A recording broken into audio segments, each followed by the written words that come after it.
entendemos un poco del concepto de discernimiento, se darán cuenta, ¿verdad? Cuál es esta motivación, ¿verdad? Lo importante de esta motivación, ¿verdad? Y bueno, no solo las personas que viven ejercicios espirituales, sino también abrirlo, ¿verdad? A más personas que quieran vivir esta experiencia. Por ello se me ocurrieron 3 charlas. Cuando nosotros queremos discernir, ¿verdad? Tenemos una serie de realidades, de aspectos que tenemos que tomar en cuenta. Y bueno, no solo en el ámbito espiritual, sino también en la vida, ¿verdad? En la propia vida. Y por eso, ¿verdad? Esta charla que quiere un poco hablar sobre las motivaciones que están detrás de nuestras decisiones.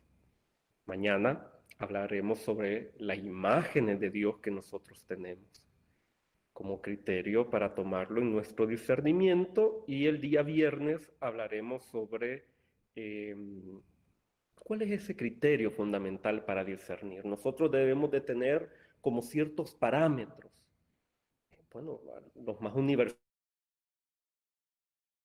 valores.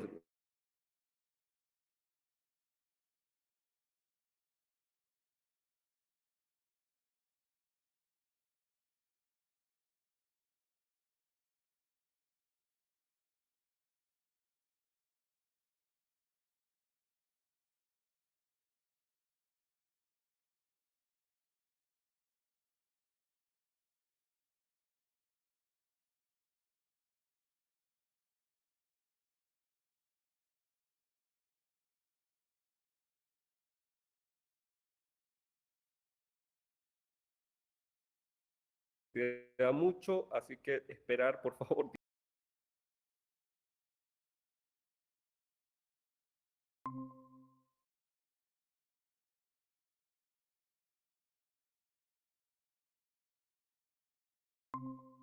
Honduras. Acá en Guatemala todavía algunas regiones fronterizas han empezado a sentir los efectos de este huracán. Por ahorita todavía no ha pasado a más. Les pido por favor que encomienden a nuestros hermanos centroamericanos que están viéndose afectados por este huracán. Bueno, cerrado este paréntesis, volver sobre este tema, ¿verdad? ¿Cómo nosotros vamos a discernir? ¿Verdad? ¿Cómo nosotros vamos a tomar en cuenta lo que está detrás de nuestras motivaciones? No lo vamos a resolver con 3 charlas, imposible. Un taller no le resuelve la vida a nadie, imposible, ¿verdad? Así que esto es un punto de partida. Esto, ¿verdad? Y por eso entre las indicaciones que yo les pedía era tomar papel y lápiz para eh, ir anotando algunas reflexiones. Yo voy a proponer algunas preguntas que les ayuden a ustedes a profundizar. Pero esto es un punto de partida. Les voy a dejar una tarea. Bueno, no se las voy a pedir mañana, ¿verdad? Porque a lo mejor lleva mucho más tiempo, pero es importante que ustedes agarren en serio el proceso vital en el que se encuentran, ¿verdad? La pandemia nos ha venido a decir lo frágil, ¿verdad? Que a veces es nuestra humanidad, lo corto a veces que es la vida, ¿verdad? No es posible que sigamos viviendo de una manera superficial. Eh, yo les decía entonces, ¿verdad? ¿Qué hace falta para poder vivir en plenitud? Tomar decisiones. No son del todo fácil, ¿verdad? Tiene sus complicaciones y esto es parte de lo que queremos trabajar. Yo quiero comenzar con una pequeña reflexión a propósito del discernimiento y del criterio fundamental de discernimiento. En el principio existía el amor, y el amor estaba junto a Dios, y el amor era Dios. Todo se hizo por amor y para el amor, y el amor se hizo humano y habitó entre nosotros, pero no nos dimos cuenta. El amor se entregó para cada criatura y por cada ser humano, de modo que nos atreviéramos a vivir el misterio del amor y su justicia, y el resto se daría por añadidura. El misterio del amor se parece a un grano de mostaza, un poco de levadura, un banquete para buenos y malos, una amistad. El misterio del amor vence incluso la muerte. Muy bien. Vamos entonces ahora, para que ustedes se concentren también en la actividad, voy a desarrollar estas 3 charlas siguiendo una presentación que les voy a compartir en este momento.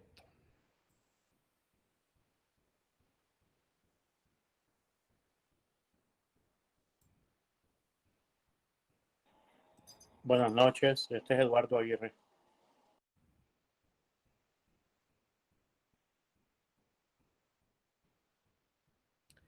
Sí, solo una de las indicaciones, por favor, tener apagado su micrófono, ¿verdad? Para que no haya interferencia, y voy a dejar al final un espacio para las preguntas.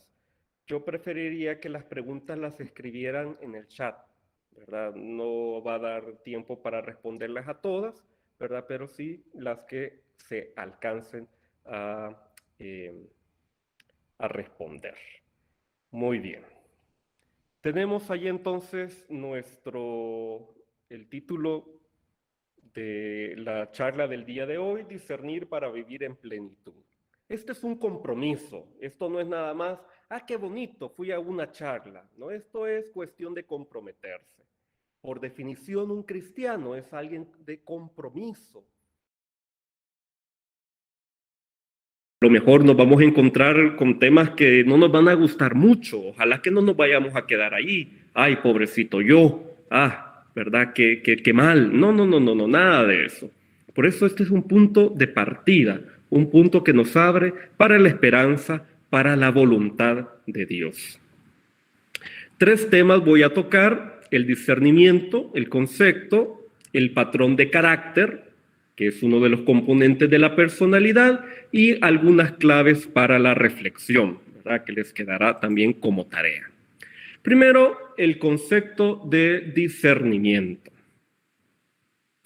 Hay 2 textos bíblicos, hay más, ¿verdad? Jesús lo vemos constantemente, pues allí jalándole las orejas a diferentes grupos de su tiempo y sobre todo a sus discípulos, y les echa en cara su falta de discernimiento. ¿Qué es el discernimiento? ¿Cómo? Bueno, San Pablo en estos 2 textos bíblicos nos habla, nos exhorta al discernimiento. Crezcan abundantemente en conocimiento perfecto y en toda sensibilidad para discernir lo que es mejor. Fíjense que 2 cosas van a ser importantes en el discernimiento. Una cosa es descubrir los engaños, y otro es que no vamos a discernir entre algo bueno y algo malo. Eso es sentido común. Vamos a discernir entre una cosa buena y otra cosa, entre 2 cosas buenas, pero una, ¿verdad?, me ayuda a crecer más. Pero en medio de todo esto hay engaños, y eso es lo importante, de que el discernimiento es un ejercicio que debemos de practicar casi como un modo de vida. San Pablo a los Romanos dice: no se acomoden a este mundo. Por el contrario, transfórmense interiormente con una mentalidad nueva para discernir la voluntad de Dios, lo que es bueno y aceptable y perfecto. ¿Qué es lo bueno, aceptable y perfecto para Dios? Bueno, ¿verdad? A veces lo tenemos muy claro, ¿verdad? A veces pareciera de que, Señor, no me mires, ¿verdad? Y yo termino tomando las decisiones que yo quiero. ¿Qué es discernir? El Evangelio en el Nuevo Testamento, perdón que voy a estar ahí moviéndome para poder ir admitiendo a nuestra charla, utiliza 2 verbos, diacrino y el verbo crino, que aunque es parecido, tienen un significado no opuesto, ¿verdad? Sino como que en el mismo grupo de palabras. Se trata de distinguir para aclarar la verdadera naturaleza o intenciones de alguien o de algo, de separar lo que está mezclado y se presta a confundir. Esto de la confusión, el engaño que les decía, para estimar y valorar justamente antes de tomar una decisión. El valor, ¿verdad? El valor que yo pongo sobre algo que estoy discerniendo, que voy a decidir. Quiero hacer la aclaración del discernimiento espiritual. El discernimiento, pues, vamos a decir, hay como dos tipos de discernimiento. Uno es más bien este ejercicio que se fundamenta en nuestras cualidades humanas, en nuestras habilidades humanas, pero también está el discernimiento espiritual. Allí hay como dos niveles, por decirlo así. No es que solo discernamos de una manera o de otra, ¿verdad? Sino que se complementan. ¿A qué nos referimos con el discernimiento espiritual? Bueno, espiritual es el adjetivo calificativo que indica la cualidad, el nivel al que se ejercita el discernimiento. Cuanto mayor sea la docilidad de la persona al Espíritu de Dios y mayor su capacidad y hábito de captar y seguir sus luces e inspiraciones, tanto mejor será su discernimiento. Uno de los grandes aportes de la espiritualidad de San Ignacio de Loyola a través de los ejercicios espirituales es este proceso de discernimiento espiritual. Cuando hablamos de un discernimiento propiamente ignaciano, vamos a entender el proceso dentro de la experiencia de ejercicios espirituales. Ahora, nada más he extraído, ¿verdad?, de esta sabiduría de Ignacio de Loyola y de su experiencia, algunas claves para que nos ayude en nuestro proceso de discernimiento y de toma de decisiones. Un punto de partida, entrando ya en materia sobre este tema de los patrones de carácter, la experiencia y la realidad. Dos cosas. El ser humano es una unidad indivisible. No nos podemos nosotros fragmentar ni dividir, aunque nuestra cultura pareciera como que fragmenta nuestra realidad humana. Una cosa somos en la familia, otra cosa somos en la casa, otra cosa somos en el trabajo, otra cosa somos con los amigos, otra cosa somos, qué sé yo, ¿verdad?, con la pareja, otra cosa somos en la comunidad, pero en el secreto somos una cosa totalmente diferente, como que estuviésemos fragmentados. Y eso no se puede. Somos una unidad. Solo, y desde la ciencia, por necesidad de estudiar más profundamente la realidad compleja del ser humano, se ha dividido, como digo, por las áreas de la ciencia en estos aspectos que yo pongo allí. El componente biológico. Yo no tengo un cuerpo, yo soy un cuerpo. Esto, ¿verdad? Esto es parte de lo que yo soy. No es que tengo un cuerpo, ¿verdad? Que bueno, y ahí, no, soy un cuerpo. Componente psicológico, todo, ¿verdad? Mi experiencia del mí mismo, del yo, toda esta experiencia histórica, un componente sociofamiliar o sociocultural. Y pongo yo la familia porque es en la familia donde nosotros se nos ha transmitido la cultura. Se nos ha transmitido una manera de ver la realidad, una manera de vernos también a nosotros. Y el componente espiritual. Fíjense que el componente espiritual no me refiero yo a lo religioso. Me refiero a esa experiencia humana, ¿verdad?, del nuclear, de mi esencia como humano que da sentido a todas mis experiencias y mis realidades con las que yo me relaciono. Da sentido a mi experiencia, por ejemplo, como hombre, como salvadoreño, como centroamericano, como religioso, ¿verdad?, de esta edad, con esto, ¿verdad? Todas esas experiencias van teniendo sentido por esta esencia del componente espiritual. Lo religioso, las prácticas religiosas son parte de lo social, cultural, que me dan sentido, ¿verdad? Que me ayudan. Porque yo soy más, me llama más la espiritualidad de este tipo y no de este otro. Bueno, porque mi experiencia humana dan más sentido. El segundo componente de esta experiencia de la realidad es que el ser humano es un ser en relacional, no somos una isla. Desde que nacemos estamos en relación con otro, estamos en relación con la realidad, incluso estamos en relación con nosotros mismos. ¿Cómo es ese tipo de relación? Bueno, ¿verdad? Esto es un proceso que tenemos que ir examinando.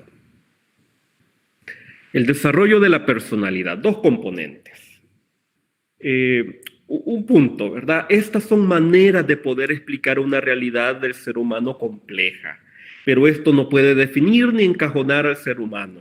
Es un modelo, es una forma de explicar una realidad compleja porque el ser humano es trascendente, ¿verdad? O sea, obviamente tiene su límite con la muerte, ¿verdad? Llega a un cierto límite el ser humano, pero trasciende. Bien, dos componentes. Uno es el temperamento, que es la manera natural con que el ser humano interactúa con el entorno.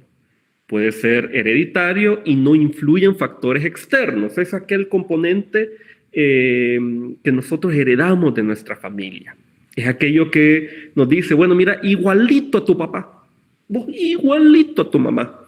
La misma forma de responder, la misma, bueno, eso, ¿verdad? Esto es el temperamento, lo heredado, ¿verdad? Lo que nos hace tener esta unión con el grupo familiar. Luego, el patrón de carácter, y este es el punto que yo quiero desarrollar, que ustedes tomen en cuenta a la hora de su propia forma de relacionarse con la realidad, con otros, con Dios, con usted mismo, ¿verdad? Que hay que tener en cuenta a la hora de tomar decisiones. ¿Qué es el patrón de carácter? Un cierto estilo de percibir, pensar, sentir y comportarse que hemos convertido en costumbre. Pensar, sentir, comportarse que hemos convertido en costumbre y que por ello nos parece normal, que está ampliamente automatizado y del que no somos conscientes. Fíjense que aquí la idea, ¿verdad? Da cierta idea este concepto de que hay ciertas cosas que podemos modificar. Más adelante vamos a ver la diferencia en decir yo soy a yo estoy. Hay una diferencia. Y estos patrones de carácter, vamos a ir viendo cómo se desarrolla el carácter. Hay ciertos patrones que los hemos ido incorporando. Pero el problema a veces es identificarnos con ese patrón de carácter. Pensar que eso somos. Vamos a seguir en este desarrollo. ¿Cómo se desarrolla el carácter? Dice este autor, Aldous, todo lo que eres depende de tres factores: de tu herencia, de tu ambiente y de lo que tú has hecho en libre elección con tu herencia y tu ambiente. Acuérdense este componente del ser humano en constante interacción. Un niño no es un ente pasivo que se puede moldear de cualquier forma. El ambiente en el que nace le exige desde el principio desarrollar mecanismos creativos de adaptación. Los griegos hablaban de la tabula rasa, de la pizarra en blanco, ¿verdad? Y al fondo hay una pizarra en blanco, ¿verdad? Que el niño nacía como una pizarra en blanco y en esa interacción con nosotros, significativos y con el entorno, comenzaba a escribir. Bueno, otros autores dicen, no venimos como tabula rasa, ya venimos con unas predisposiciones ante el entorno, ¿verdad? Ya se nos dice que a través de las emociones, el torrente sanguíneo que tenemos en conexión con nuestra madre, nos transmite ciertas, porque toda emoción tiene un sustrato químico, nos transmite. Si una madre durante su embarazo fue objeto de mucha angustia, de estrés, por los problemas, qué sé yo, pues bueno, eso se transmite como emoción, como un sustrato químico al hijo. No es que el hijo va a nacer estresado de por sí, pero hay una predisposición. Entonces, ¿verdad? El niño aprende a adaptarse.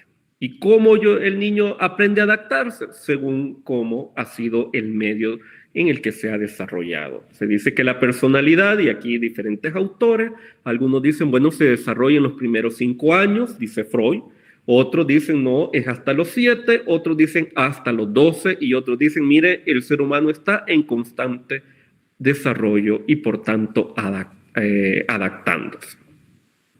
El patrón de carácter es la respuesta del niño a una necesidad que experimenta. El niño, pues, la manera que tiene de pedir es llorar, es gritar o es reír, ¿sí? Entonces va dando respuestas y frente a esas respuestas el niño va dando estímulos, diríamos, ¿verdad? Va teniendo la respuesta agradables o desagradables. Y también un trabajo creativo hecho con el fin de sobrevivir psíquicamente. Somos la única especie que necesitamos de otro para sobrevivir.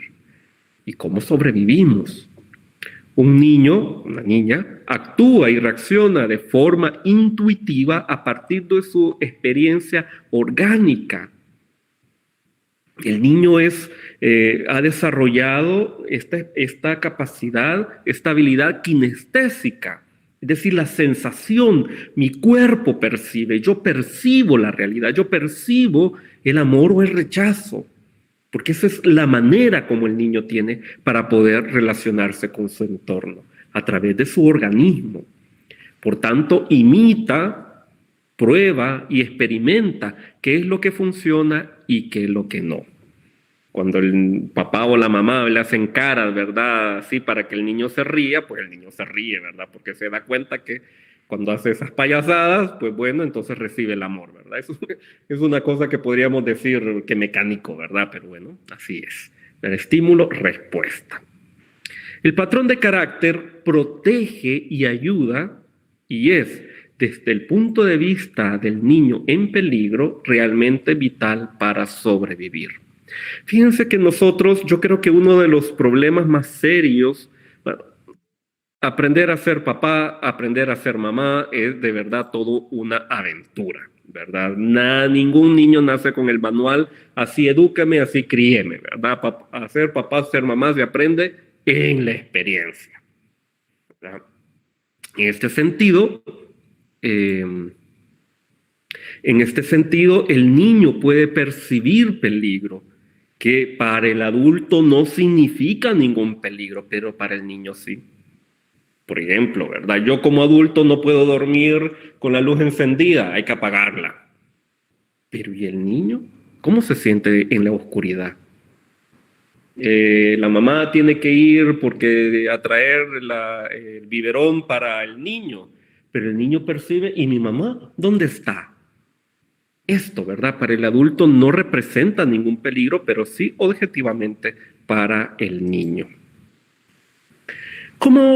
¿En base a qué se desarrolla este carácter? ¿Cuáles son esas necesidades de las cuales he estado mencionando? 3 necesidades básicas: afecto, seguridad y autonomía. En el pasado, una de estas 3 necesidades básicas, hay más, pero estas son las básicas, se convirtió de manera especial en un problema para el niño.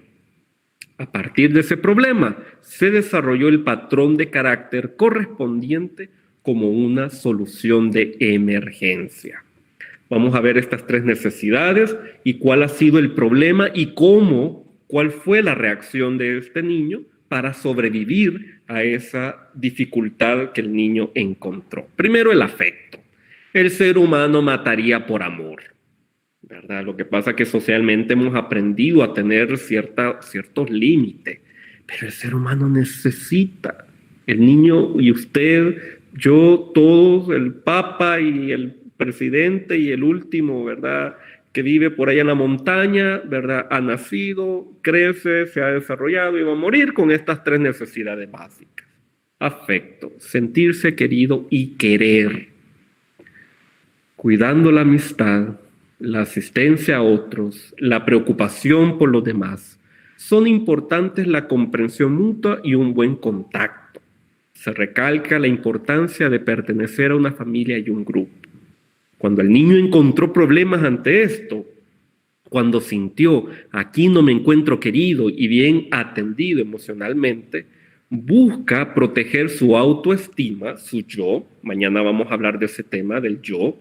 Se protege del rechazo y la desaprobación, el dolor y la tristeza.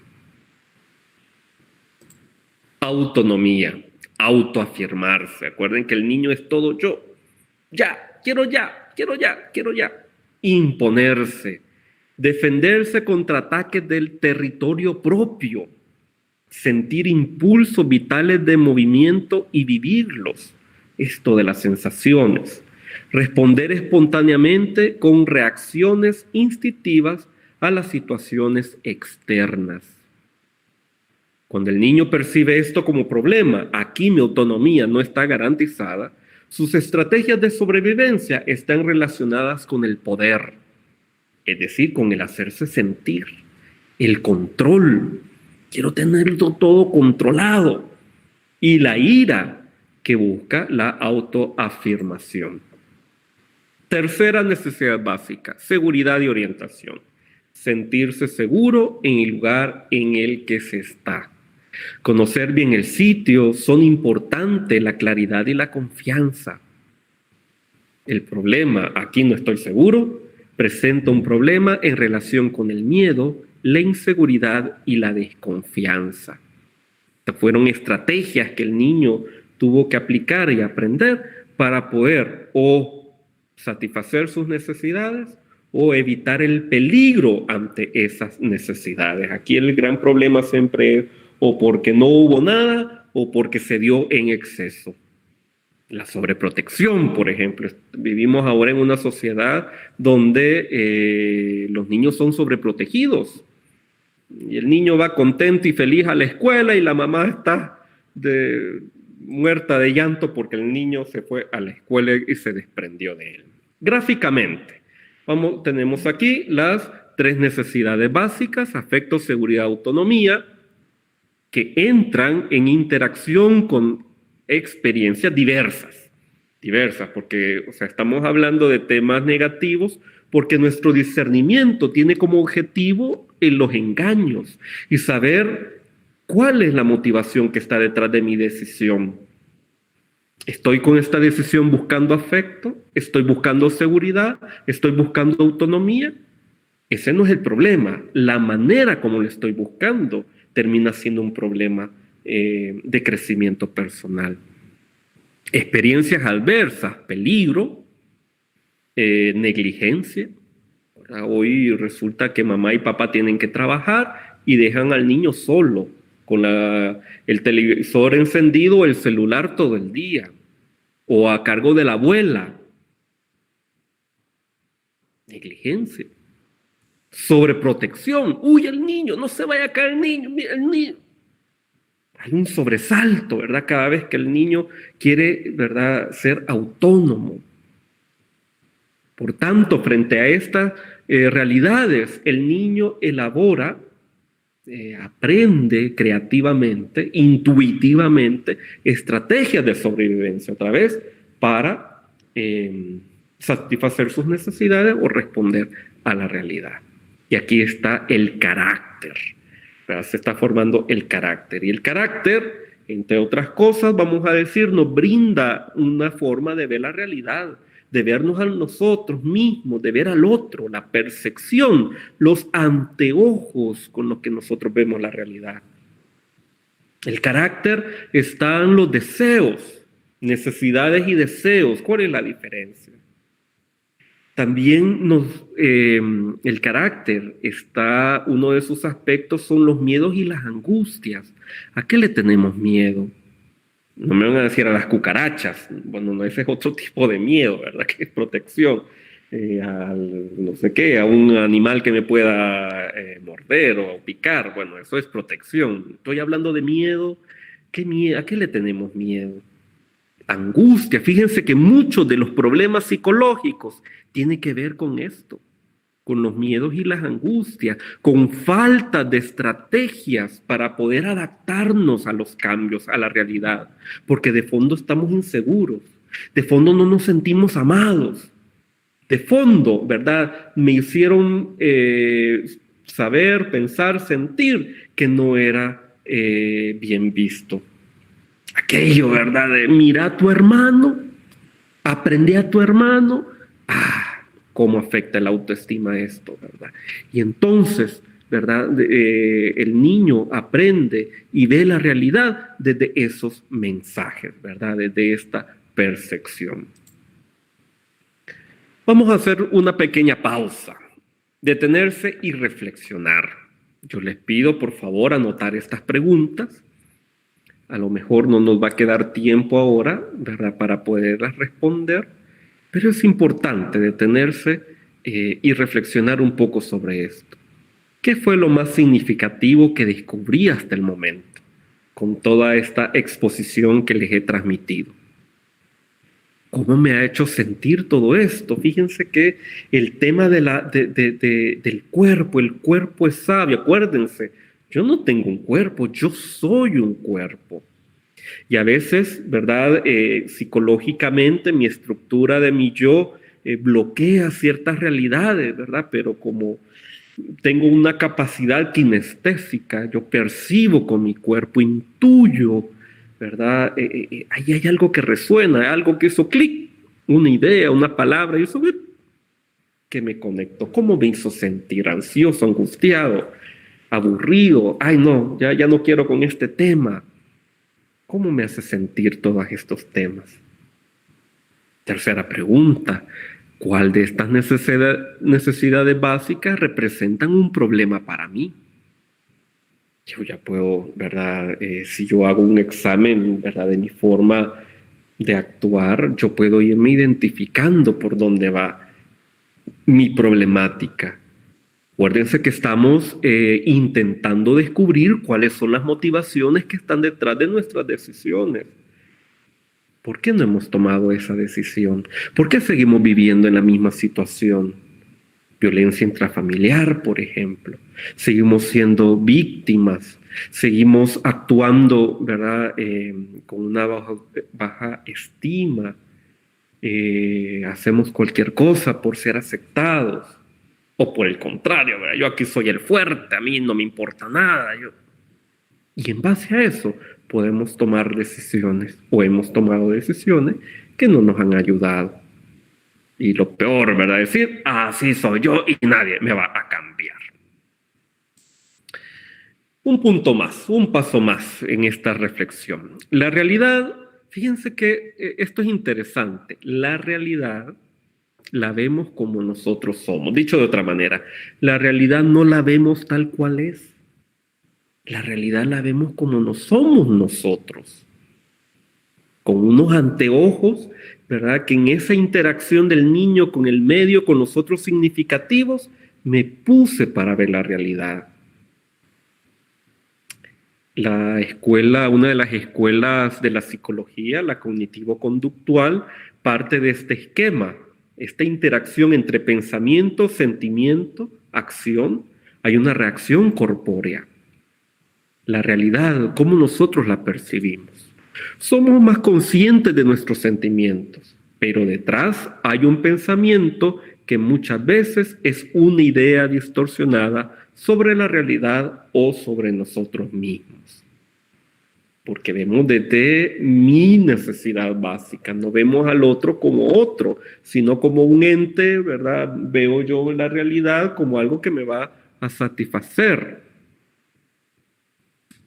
Nosotros adquirimos cosas no por la cosa en sí, sino porque representa algo para mí.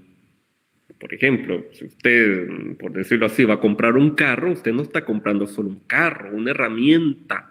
No, ¿verdad? La marca, el color, etcétera, etcétera, etcétera, están representando algo sobre mí, sobre mi realidad. ¿Qué es lo que me mueve a comprar? ¿Por qué no puedo comprar este carro sino que quiero este? ¿Por qué constantemente, verdad? Quiero esto, y cuando ya lo tengo, ya desapareció, ¿verdad? El encanto porque ya lo compré. Hoy, a ver qué es lo que sigue. Podríamos advertir que cuando nos identificamos con algo, la percepción de nuestro entorno inmediato disminuye considerablemente. El efecto caballo, ¿verdad? Solo ve y no ve más, ¿verdad? Porque mis lentes están en un punto, centrados en un punto y no veo el todo, solo un punto. Percibimos menos de los demás, de lo que nos rodea y de nuestro estado interior. Y aquí está el problema, ¿verdad? Cuando las personas las volvemos objetos de nuestra satisfacción de las necesidades, objeto de nuestros deseos, las cosas. En esto San Ignacio de Loyola, al inicio de los ejercicios espirituales, en esta reflexión del principio y fundamento, el ser humano ha de usar las cosas tanto cuanto le ayuden para el fin el que ha sido creado. ¿Y cuál es ese fin? Y tanto ha de lanzar, desprenderse de ellas para cuanto le alejen y sean obstáculo para el fin que ha sido creado. ¿Cómo podemos un poco esto de la percepción distorsionada? Esta percepción distorsionada se ha creado de acuerdo a miedos. Miedos que el niño encontró ante situaciones de peligro que él percibió como tales. Hay un miedo a ser malo, que la gente me diga, usted es un malo, perverso o imperfecto. Te quiero, sí, sacas buenas notas. No te quiero porque no me haces caso. Miedo a ser indigno de amor. Miedo a ser despreciable o a carecer de valor inherente. Miedo a carecer de identidad o de no ser importante. Miedo a ser inútil, incapaz e incompetente. Miedo a carecer de apoyo u orientación. Miedo a ser desvalido o quedar atrapado en el dolor. Miedo a ser dañado o controlado por otros. Miedo a perder la conexión a la fragmentación. ¿Cuál de estos miedos le suena a usted? ¿Cuál de estos miedos dice, hey, mira, hey, ahí te hablan? Bueno, voy a finalizar mi presentación con la tarea, con el trabajo de reflexión personal que les voy a dejar. Como le digo, esto es un punto de partida. ¿Cómo usted se va dando cuenta de sus necesidades básicas que no lo van a abandonar? Como le digo, con esas usted vive, con esas usted va a seguir adelante. Pero ahí vamos a ir viendo cuáles son los criterios, cuál es el discernimiento, las decisiones que tenemos que ir tomando para crecer en plenitud y no seguir como haciendo, como conectando con aquel niño herido, ¿verdad? Que sigue teniendo miedo, que sigue utilizando las estrategias de sobrevivencia que fueron acordes en su momento, ¿verdad? Pero que ahora ya no lo son. 8 preguntas. Primera pregunta, anote por favor. ¿Cómo me relaciono conmigo mismo, conmigo misma? ¿Cómo me relaciono, verdad, conmigo mismo? Hay gente que no se aguanta y prefiere pasar conectado en las redes sociales, ¿verdad? A ver cuál es el chisme, el último chisme del momento. Prefiere pasar con música, con ruido, porque no se aguanta. El cuerpo que es, alguien le dijo que no era bien visto ni aceptado. Ahí tenemos el bullying, ahí tenemos los problemas de bulimia o anorexia. ¿Y qué otros problemas, verdad? Sobre todo en la adolescencia. Número 2, ¿qué cosas hago cuando conozco a alguien por primera vez? Estamos hablando de afecto, estamos hablando de autonomía, de seguridad. ¿Qué cosas hago cuando conozco a alguien por primera vez? Número 3, ¿cómo manejo mis límites personales y los de los demás? Que existe algo que se llama límites. Bueno, pues por si no lo sabía, ¿verdad? Existe algo que se llama límites. ¿Cómo manejo mis límites personales y los de los demás? ¿O no existen? ¿Cómo son? ¿Tiene usted? Bueno, sería un buen momento, ¿verdad?, para preguntarse sobre los límites personales. Número 4. ¿Qué es lo que deseo y necesito profundamente en las relaciones para sentirme querida, querido? ¿Qué deseo y necesito profundamente en las relaciones para sentirme querido, querida? Y siguiente, ¿verdad? ¿Qué es lo que más me puede herir en las relaciones interpersonales, ¿verdad? ¿Qué es lo que evito que yo tengo miedo a que me pueda herir? Y a veces uno en esto, ¿verdad? A veces hace clic con ciertas personas, hay cierta química y con otros no. ¿Qué experiencias detrás hay en el rechazo de ciertas personas? ¿Con qué me conecta? Número 5. ¿Cómo soy y cómo me siento cuando en una relación jerárquica me encuentro en la posición inferior o en la posición superior? Repito, ¿cómo soy y cómo me siento cuando en una relación jerárquica me encuentro en la posición inferior o en la posición superior? Ahí hace contacto, ¿verdad?, con muchas experiencias, porque tiene que ver con la figura de autoridad que han sido nuestros padres. Mañana vamos a hablar de ese tema en relación con Dios. 6. ¿Qué es lo que les molesta a los demás de mí? A lo mejor, ¿verdad?, no les ha preguntado. Sería bueno que le pregunte a su amigo, una su amiga por ahí, que le diga a su esposa, a su esposo: mira, sea humilde, ¿verdad? Y mira, seamos sinceros, contame, ¿qué es lo que te molesta de mí? Y sea humilde, ¿verdad?, como para aceptar, tampoco vaya a terminar llorando, ¿verdad? ¿Qué es lo que les molesta a los demás de mí? Número 7. ¿Qué aprecian los demás de mí? Bueno, ver en positivo también. Bueno, con los que vivo, ¿verdad?, son las personas a veces más objetivas, porque han visto nuestras diferentes facetas, nuestro desarrollo como persona. ¿Qué cualidades positivas para la relación con otros, ¿verdad?, puedo poner a disposición de los demás? ¿Qué de mis cualidades positivas? Hay gente que si usted le empieza a ver, dígame una lista de defectos, uy, le dice 25. De una. A ver, cuéntame sus cualidades. No llega ni a 10. Eso no puede ser. No puede ser. Vivimos desde quizás un pensamiento distorsionado. Esas cosas no se dicen. Uy. Repito, ¿qué aprecian los demás de mí? ¿Qué cualidades positivas para la relación puedo poner a disposición de los demás? Y 8, ¿qué necesidad básica está implícita en mi forma de relacionarme? Esto va un poco conectado con las 3 preguntas anteriores, ¿verdad? ¿Qué necesidad básica está implícita en mi forma de relacionarme? Hay gente, ¿verdad?, que se vuelve como muy ermitaño, ¿verdad? No sé si amargado, qué sé yo. ¿Qué pasó?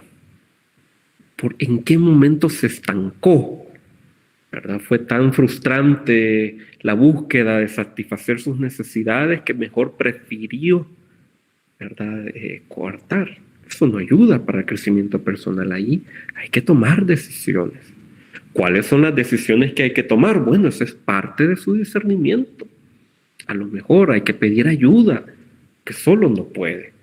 Acuérdese de los autoengaños, ¿verdad? Porque como yo lo veo la realidad de esa manera, a lo mejor me estoy autoengañando.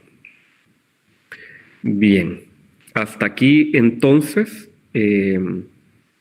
nuestra presentación.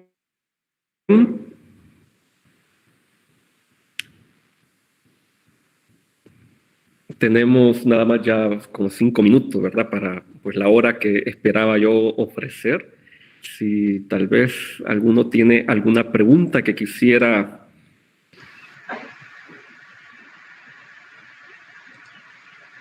podría escribir en el chat la pregunta o bueno, también hacerla desde ahí. Lo que pasa es que si va a ir varias gente, vamos a hacer caos y conflicto aquí en la red.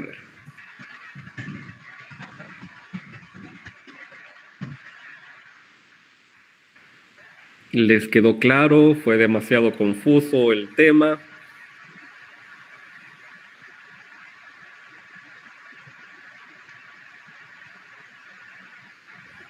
Y podría ampliar un poco la necesidad de autonomía.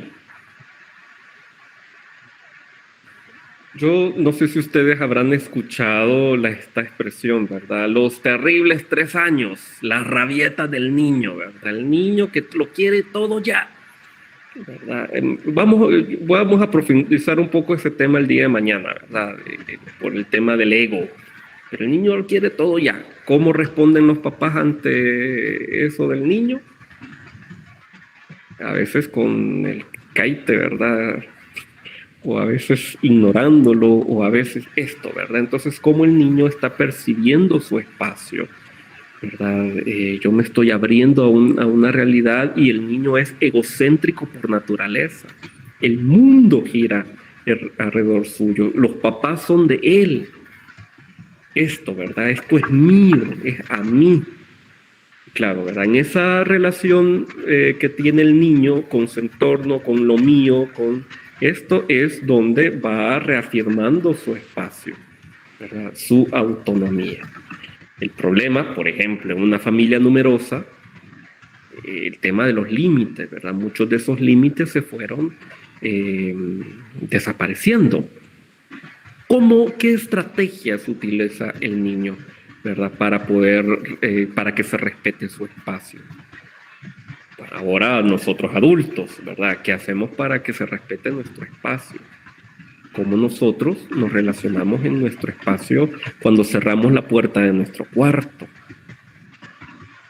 Tiene mucho que ver con los límites. ¿Cómo discierno los engaños? Con mucha oración, ayuno y ayuda. Fíjense que ejercicios espirituales, San Ignacio de Loyola, uno de los objetivos de la segunda semana de ejercicios espirituales, ¿verdad? Es esto, discernir los engaños. Y para ello, San Ignacio propone 2 tipos de reglas. Reglas para primera semana, que es un tiempo, ¿verdad? Una manera de enfrentarse, por decirlo así, a la vida y al seguimiento del Señor, y reglas de segunda semana. Son las estrategias del mal espíritu. Acuérdense que el mal espíritu, el diablo, Satán, por definición es el engañador. Lo vemos desde el Génesis. Engaña, seduce, no es ningún cachudo con cola, apestoso, azufre, feo. No, ¿verdad? Isaías lo describe como un ángel de luz, Luzbel, el lucero de la mañana. Es el engañador por excelencia. San Ignacio en sus reglas de primera semana, ¿verdad? Una de las tantas reglas que a mí me parece genial, ¿verdad? Como para ir discerniendo un poco esto de los engaños. El mal espíritu es, ¿verdad? Busca el punto más débil para hacernos caer. El mal espíritu busca el silencio. No le digas a nadie, no le digas a tu acompañante espiritual. Hay gente entre nosotros, ¿verdad? Estas alianzas que más bien queden en el silencio.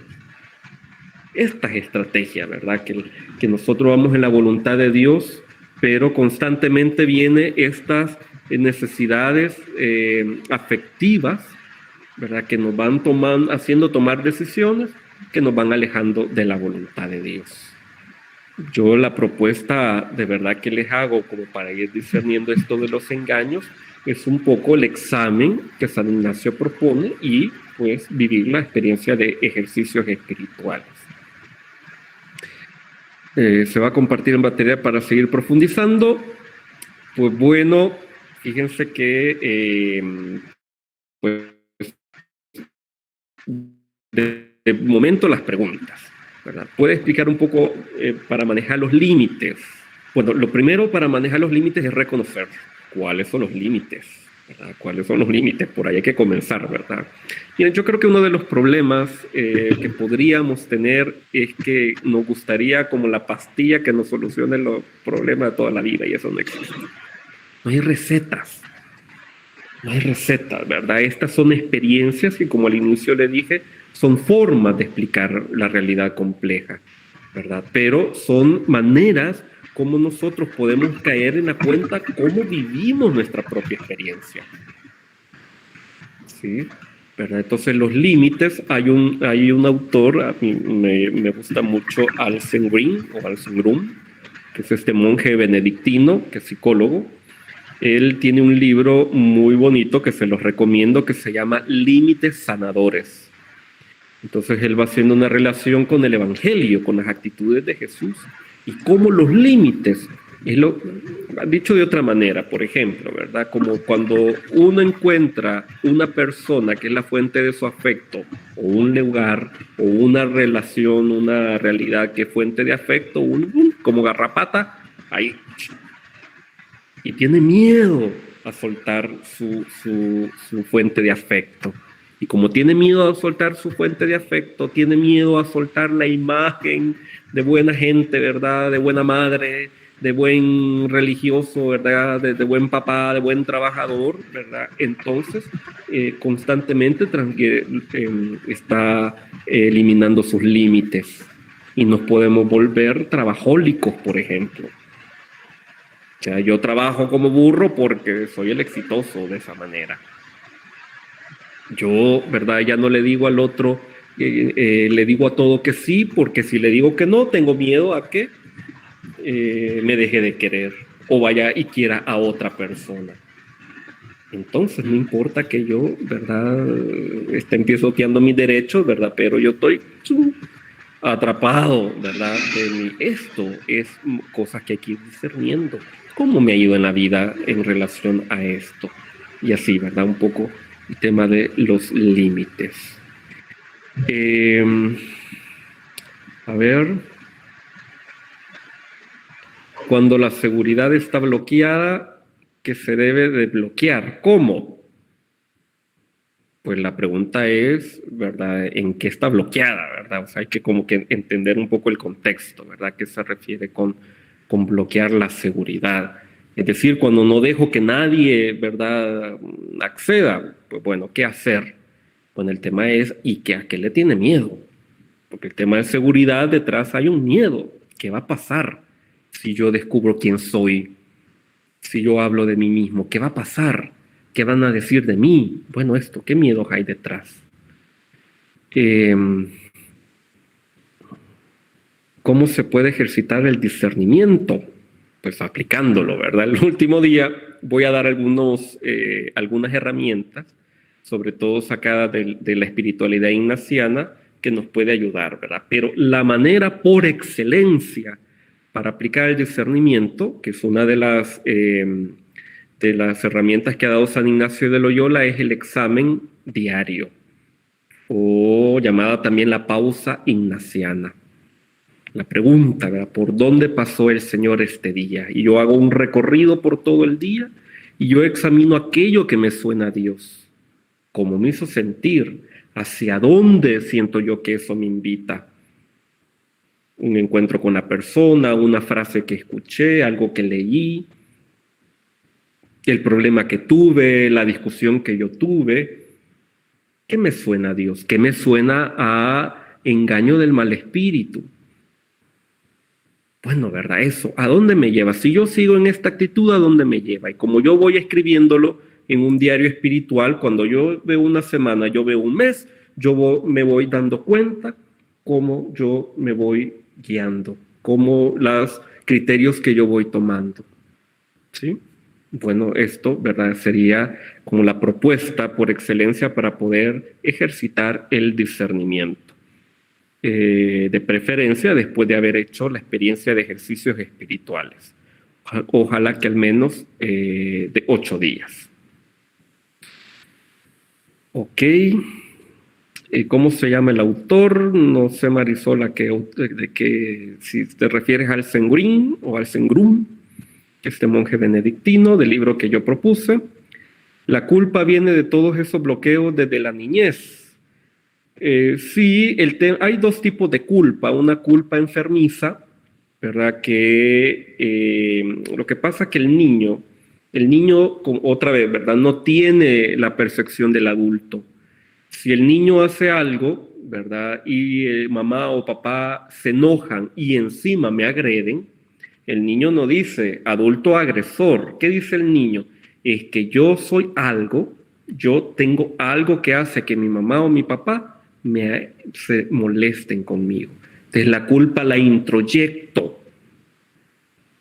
Y claro, como es una percepción, como ya les dije, ¿verdad? Y es una percepción nada más que va y se quedó con esa idea, que yo soy algo, tengo algo que hace que mi mamá y mi papá me rechacen. Entonces, cada vez que yo me encuentre en la vida con eso mismo, yo voy a reafirmar y confirmar que yo soy algo, que tengo algo que hace que los demás me rechacen, ¿verdad? O no me tomen en cuenta. Eso, ¿verdad? Es un poco el problema de la culpa. ¿Cuál es la culpa sana? Es la que me hace responsable. Yo cometí un error, voluntario o involuntariamente afecté a alguien, ¿verdad? Veo cómo reparo en la medida de lo posible y de la realidad, reparar, ¿verdad? Eso que yo hice. Bueno, eso es una culpa sana, la que me mueve a la responsabilidad. Aquí está, Alcengrum, ¿verdad? Claudia dice.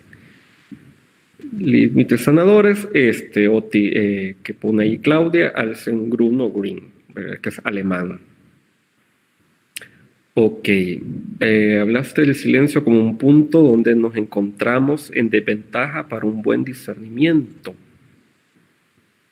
y para dejarnos acompañar. ¿Qué pistas claves nos podría dar para poder salir de un estado de mutismo después de un largo tiempo de desolación y aislamiento crónico?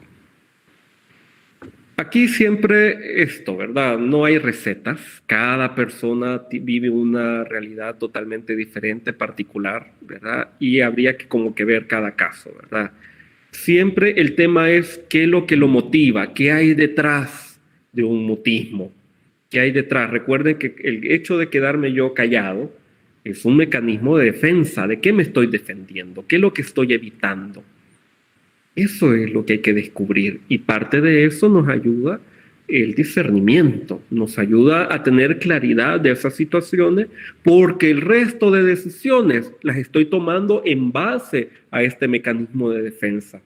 Que como dije al inicio, el gran problema de esto es pensar que así soy y no soy así.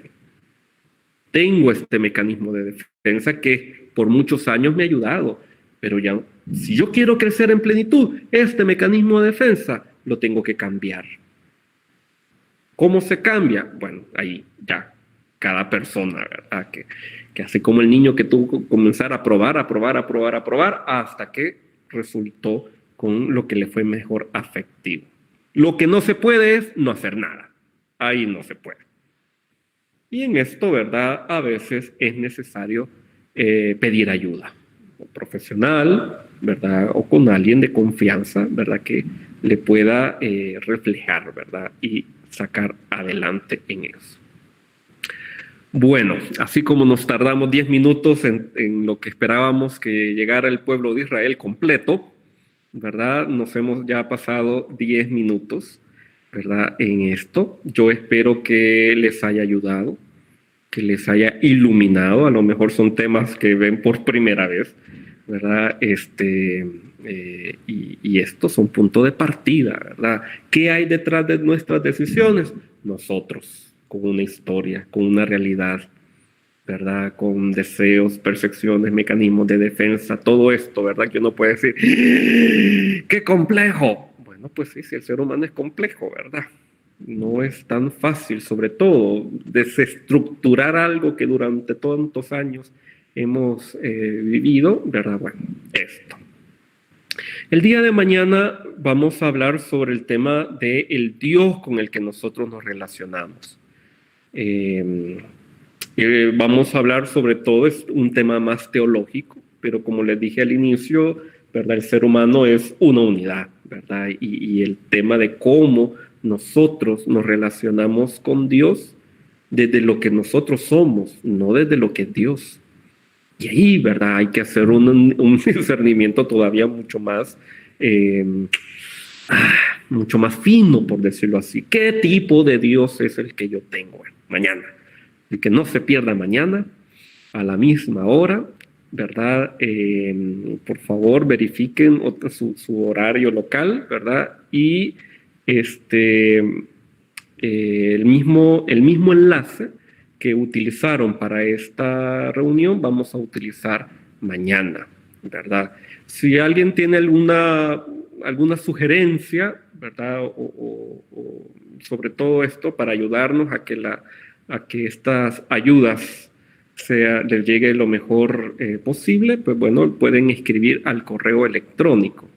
Yo en el correo que les envié había puesto un número de WhatsApp, ¿verdad? También para comunicarnos. Resulta de que estos 2 días hubo unos vientos terribles, ¿verdad? Y han caído árboles por todos lados y el teléfono no funciona, ¿verdad? Entonces ahorita ese número está como fuera de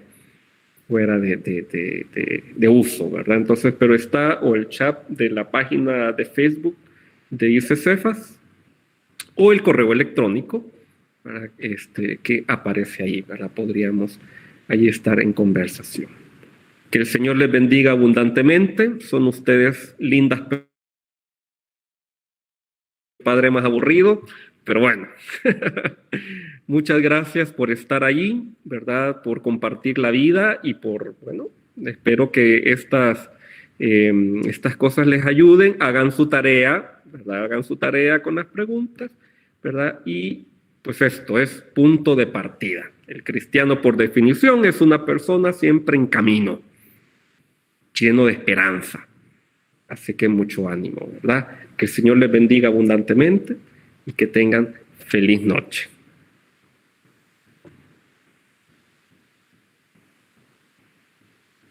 Feliz noche. Buenas noches a todas y todos. Buenas noches. Hasta mañana. Padre, muy bueno. Buenas noches. Gracias. Buenas noches. Buenas noches. Padre, muy buena Con ponencia. mucho gusto. Bueno, pues buenos noches, amigos. Buenos días. Buenas noches, Eduardo. Buenas noches.